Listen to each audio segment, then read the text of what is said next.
Ang gaan. Imagine mo wala sa itsura yung gaan niya, no? Usually pag yung itsura, bigat niyan. Yeah. And then the fuel tank pala, 16.5 liters. Tapos reserve niya is 4 liters. So typical of these kinds of sport bikes, sport naked bikes, wala siyang fuel gauge, wala siyang incremental fuel gauge. Meron siyang fuel light, so it tells you na kung low fuel ka na, kapag gas ka na. So if it's red? So wala siyang fuel gauge na may linya, pero meron fuel light. So pag nag-on yung fuel light, it means may nasa reserve ka na. You still have 4 liters. So 4 liters is still a lot. So usually 4 liters, if you're riding within city, that's more than 100 kilometers pa. Bibigyan ka naman talaga ng chance na malayo yan, magpagas. Yeah. So tank is still key activated. Actually si MV very traditional. Hindi tayo nagkikilas. But Wala pang keyless na ano. usually wala. Actually personally I don't like keyless. Ang dami kasing issues nangyayari sa keyless. Lalo pag in the long run. Yeah, so several issues with keyless. One, kailangan mag-communicate sa ECU. Kung medyo low bat lang, hindi nag-connect. Hindi na. Minsan, makakalimutan na sa bulsa or iniwan mo sa table, nag-park ka sa bahay or sa gas station, nilagay mo somewhere. So, umalis ka, nakalimutan mo yung susi. Actually, several times nangyari niyan. May iba naman, nilagay sa jacket pocket, nag-highway. Pagbalik na wala, lumipad pala. May isa kaming motor na keyless. Pag matagal siya hindi nagagamit, hindi gumagana. Yun. So, usually mga may keyless, mayroon silang bypass. It's either there's a button to enter a code para mag-start kung nawala yung susi mo. Which is, dahil na-predict nga nila na magkaka-issue. Yun nga, diba? Exactly.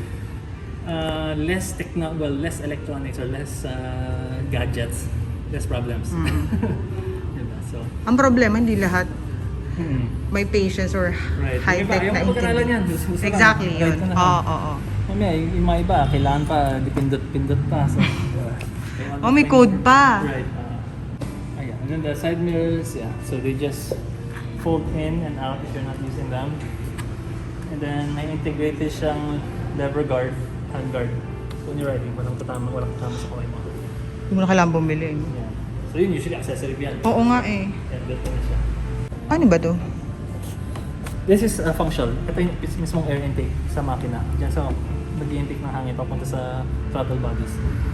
So kumbaga sa mga kotse, yung radiator dyan. Diyan sa humilo. Kaya lang nakita ng ganun. So yan, totoo yan. There's some other brands na may ganito. Pero Display lang. Display lang. Tingin mo sa likod ng butas. Hindi gumagana. Yan, functional talaga. Diyan talaga yung air intake niya. Iba yung details eh, no? So yeah, so just the pegs. So the pegs you can adjust if you depends on the angle of your feet. Side stand is here. From 845mm. Stock height is 845. This one we lowered it down to 790. Okay, so 790. Ito ni-lowered natin without touching the suspension settings. So we only adjusted the angle of the swing arm. Pero yung suspension, yung shocks natin, hindi natin ginalaw. So stock settings pa rin. So stock yung tigas, lambot, tagtag, everything still Same stock. pa din. Same Yun pa kasi rin. ang disadvantage sa ibang brand pag pinalower Sabihin ng mo iba, na. luwagin mo lang yung spring para bumaba. Eh problema, pag sumakay ka, malambot sa matalbog. Yun nga, di ba? Mararamdaman mo na. Ito, basically, it's the same bike, binabanong natin lahat. So the bike sits slower, pero yung lambot, yung ride, ganun pa rin. Pati feel, no? Yeah. Tsaka sa iba, bibili ka pa ng lowering kit. Kung may mabibili ka. Diba? Ito pwede palabas ng ganito na by request. No charge. Exactly. Hindi kasi, Yeah. hindi sa pag-ano katulad ng Vespa, nagpa-lowering yung kit. Ako, magkano yung kit and then magkano pa yung charge sa pagpapalower. Imagine yung maliit na scooter lang. Paano pa sa mga bikes na malalaki, di ba? Wala ka ng problema. Sasakyan mo na lang. Dito sa showroom lang, medyo iba yung shade ng color kasi nga we have yellow halogen lights. In direct sunlight, that's gonna be a little bit darker gray. O ano, last time, di ba? Right. Minove mo lang Right. nang wala sa ilaw, nag-iba color nung gray part eh. Oo. Nag-dark siya. Yeah. Actually, maganda yun. Di ba? Para nag-iiba yung motor mo, depende sa tama ng ilaw. There. Yeah. Tapos ang seat. Pull out in a slide out. Okay. So, ito lang tools sa kasama niya. Kasi ito lang talaga kailangan mo. 2 allens and a fuse puller. Kasi everything on the bike, yung mga fairings niya, lahat allen lang. So basta may bit-bit ka, andyan lang yan, okay andyan ka na. lang. And so, ito lang ang kailangan mong malaman inside. Inside, there's 2 wires. One is labeled D, diagnostics, and the other one is for the battery charger. So itong D, ito kami lang gumagamit nito. So ito yung diagnostics. So, wala pakialaman yan? Yeah, so this one you don't need to touch. This one connects to the laptop.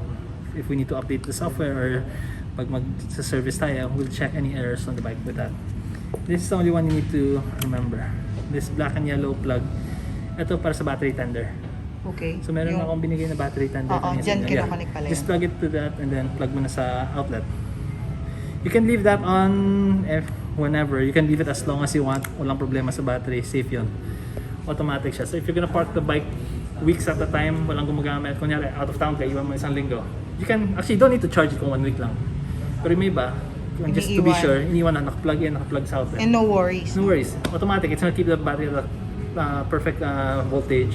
Hindi siya mag-overcharge, hindi siya mag-undercharge. Automatic. Pag full charge siya, i-stop siya. Tapos kung nag-drop ng konti, charge niya konti, stop siya. So yun lang, that's all you need to take note. So nakapak-in lang siya dyan. Safe talaga siya. Yeah. And then ito naman, ito yung ABS module. So you don't need to touch that. Pero yeah, that controls all the front and rear ABS. Kaya ba yung tsura niya? So usually ganito, silver. Usually ito pa, pag ibang bikes, ABS module niya, lagyan niya somewhere at the bottom. Pag nabasa yan, ito, one of the most expensive components. This is few 100,000. Talaga? So ito, mahal talaga yan, yung ABS module. Even sa mga kotse, yung ABS module is one of the more expensive components. So ito, dito sa taas para mas safe siya. Oo. Away from the engine heat. Yung may iba, nasa malapit sa makina. Pag uminit makina, iinit yung preno mo. Iinit preno mo, possible na yung brake fluid mo kumulo. So pag kumulo, mawalan ka preno. Feel, yung iba, spongy. Some brands are like that. I'm not gonna name names, pero some brands na mali yung location nila, sa design nila, hindi nila naisip siguro or for whatever reason. O wala silang pake? But minsan, pag nire-ride mo, matagal uminit. Oh, ba't parang uminit preno? Ba't nawawala? Hindi naman sabihin, adjust ka lang ng preno, adjust ka ng clutch or whatever. Pero babalik ang problema. Because of the simple reason na, hindi nila inisip yung ano... Basic engineering, hindi nila naisip na, pag mainit. Hindi nila... Wala silang pake. So yan. Ganito. So yan, naka-screen lang. So yeah. Girls. So naturally yan, pag nakatakip yan, papasok hangin, it cools all the electrical components. So hindi init yung electrical components. Ako pati upuan mo. Yeah. So ito, sarado. parang gel foam. Oo, inano ko nga yun last time eh. Yeah, so, Pindot-pindot ko. this one just tucks into that. Kahit sa sa mga reviewers, ang sarap daw upuan. Kasi usually hindi ganun eh. Usually daw matigas. And ito, medyo slim dito sa harap. That's why even if it's stock height is 840, yung stock height nito 840 and 5mm. Compared to other bikes na same height, this one feels lower kasi nga narrow to. So, kung narrow yung pinaka-waist section niya, mas straight yung taya mo. Legs mo. Straight. Unlike other brands, sabihin natin 845 rin or 850. Pero ang lapad. Or kahit mga lower sila, kahit sabihin natin 830mm sila. The bike is physically lower, but the seat is wider. So, if it's wider, Hindi sabi ko, wag mag-base sa papel. Yes. Kasi depende pa rin sa design. Yes. Kaya kailangan mo upuan. Oo. Kailangan mo hawakan, pisit-pisilin. Oo. So it's different. I just can't get Malaking bagay yun eh. Kunyari, nagsabi sa'yo, ito 845. Ay, no, taas. Taas niyan, oo. Oo. Sakyan, no? Ba't parang baba nito? Parang hindi 830. Yun na, dahil sa design ng Yung seat. design. You won't get that. you won't get that in the brochure. Kaya nga. So, ma-appreciate mo lang pag naupuan mo lang.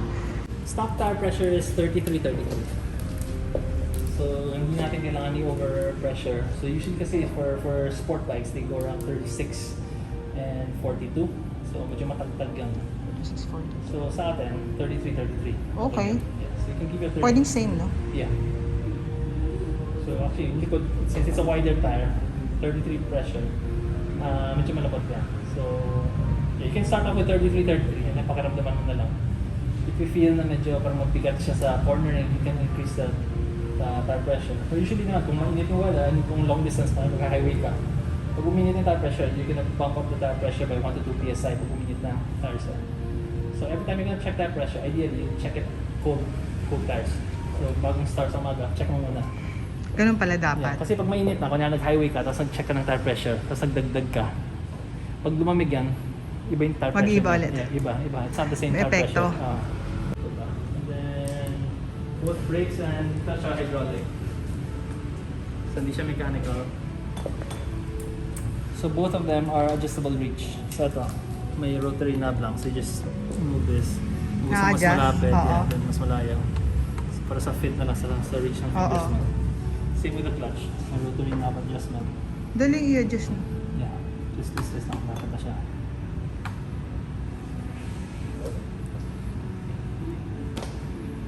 And also, sa mga iba, sasabihin nga, hydraulic na, ba't ang bigat? Kasi ang ginagawa nila, sanay sila sa regular na clutch where kailangan full 4 fingers na full press. Hindi mo kailangan gawin yan. Kahit 2 fingers lang, tapos ang engagement yan, ganun lang, konting-konti lang. Konting pitik-pitik. So yung may iba, napapagod sa clutch lever kasi ginagawa nila. Kasi nagigigil. May gigil na kasama. Ginigip talaga, ginigip. So nakapagod. Parang ako yun. Konting-konting yung ganun lang. Half full. Actually, you don't feel it naman. Pero again, naka-smart clutch to. So you don't need to, you can not use the, you can choose not to use the clutch lever. So even on standstill, shift into first. What's this for? Ito yung pang-control sa dash. I didn't show you. Okay. So kung mag-ikot-ikot ka, I mean actually, if you're gonna check like the odometer, trip 1, trip 2, magre-reset ka. parang yan ang up-down, Yeah, and gano'n. then i-adjust mo yung traction control dyan. Pero nakaset na siya ngayon, so. Tapos okay, may okay na Yeah. siya. So okay, just press it at least 4 seconds. Hindi siya mukhang buttons na. Yeah, actually it's not ito yung arrow ang pipindutin mo. Actually there's you'll feel it. Ito, indicator lang. Hindi ito napipindot. Usually ba ganyan, hindi siya sirain? Yeah. So Pag ito talaga, naka-seal siya. Oo. So wala siyang naka-expose na gaps. So it's all rubber seal. Tsaka kahit madalas mong pindutin yung ganyan. Kaya gloves ka. Kasi pag nakagalas ko, parasyado eh. Then yun, yung mapping nandito, hazard is here. Daytime running light is ito. Usually the headlight is on. And then once the engine is running, so with daytime running light, itong halo niya. And then pag in-headlight mo, bike has to be on. On mo natin. Pati yung ilaw. Pero yung daytime running light, yung puti. Kaya pag binaba mo, on yung headlight. Kaya yung halo. Liwanag? And then, pag iniwan mo sa taas, automatic yan. So kung maliwanag, open headlight. Maliwanag. Mag-a-adjust sa... Pag open headlight, room lang. Kasi parang hindi rin... Kasi usually makukuha mo yun sa mga sobrang tindi ng electronics. Yeah. Eto sabi mo nga hindi ganun katindi dahil nga problema in the future. Pero Yeah. may ganung feature, no? Yeah. Ayun, very minor naman. Electronic feature. Pero yun, daytime running lights, that's pretty bright enough for most use. Standard servicing schedule, first 1,000 PMS is free labor. So all we have to pay for is the oil and oil filter. So depende na yun sa oil na gagamitin natin, pero usually we recommend using Motul 300V. Standard kasi niya, MV uses Motul 7100, which is like a second to the top. Tsaka parang hindi mo naman gagamitan ng... 7100 yan. So we can choose that if you want to use that. Yun yung stock ng gamit ng MV. Pero we usually suggest going 300V. And we use 1050 weight oil. So mas suitable sa weather natin conditions dito sa Manila. Medyo mainit dito. So you want a higher viscosity oil para mas ma-manage yung cooling system niya. So first 1,000 PMS usually, well depending on the oil that you're going to use, it's going to range from around 6,000 to 7,000. But that includes the oil filter, whatever washers and chain lube, all of that, lahat ng maintenance natin, plus software updates, diagnostics, everything included. Everything. So if ever there's a new software update, usually MV comes up with software update every couple of months or every year, depending on the model. Kung meron man, libre na lahat yan. Kasama na yun sa maintenance of PMS. And then after that, the regular maintenance schedule is every 6,000 kilometers or every year, whichever comes first. After that. Hindi ka namin pipilitin na bumalik every 3 months, gano'n. Hindi kailangan yun. Hindi kailangan yun. Yung iba nag-upsell ka na. So at your leisure, at your time, actually we also offer pick-up delivery service. So, yun. So kung wala kang time na... How much? Usually, if it's within warranty, if it's within Metro Manila, we can offer that free. Pero Pag usually, malapit yung lang. iba, malalaya talaga outside of or Metro Manila, we'll charge a nominal fee lang. Pero hindi naman exorbitant. Actually, fees like parang regular lang na rates ng mga motorcycle deliveries. Pero ang maganda doon, kami na mismo pipick up. So, kung mayroong mas malapit na branch namin, you can leave the bike there, we'll pick it up there, bring it here, do servicing, and return it to whatever branch you left it, and then you can pick it up. Para mas convenient. Hindi hassle. Yeah. And then yung delivery namin, yung vans namin, enclosed siya. So yung bike, hindi maulanan, hindi maarawan, hindi malikapuan. Hindi lilipad. Actually, naka-aircon yan. Parang nakita ko nga yun. Parang may deliver kayo last time yata. Sarado, no? Yeah. May ingat kami sa mga bike, so make sure they're all in good condition. And then, warranty for this is 3 years. Usually, 2 years. 2 years sa ibang brand. Industry standard usually for us dito sa Philippines, 2 years. Kami, magbibigay kami 3 years, unlimited mileage warranty.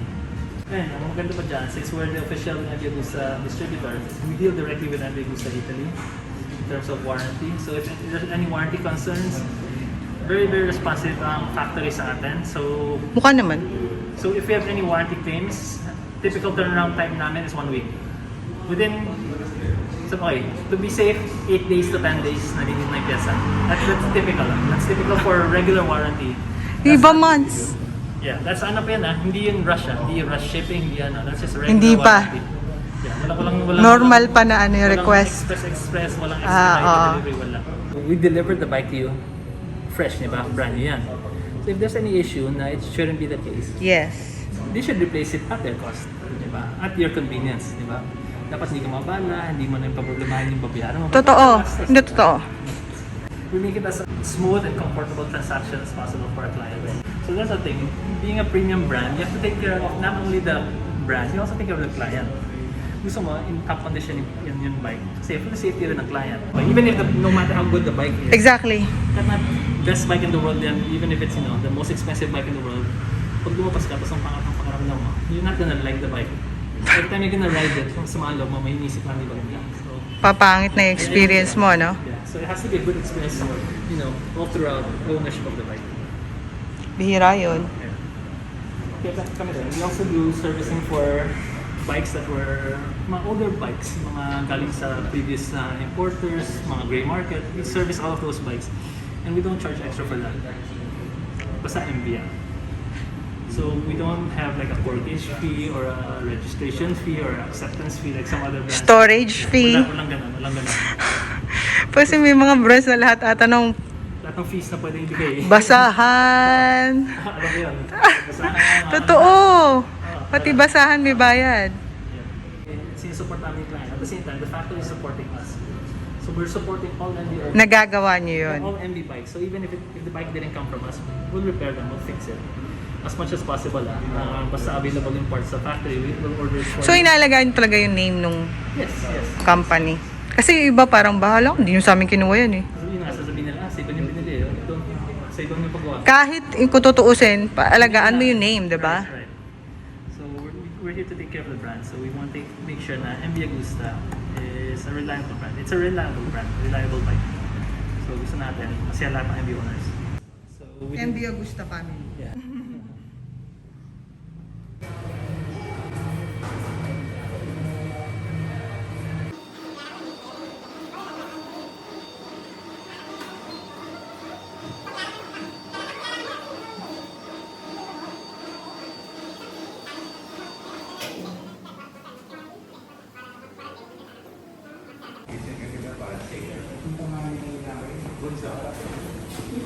A few moments later.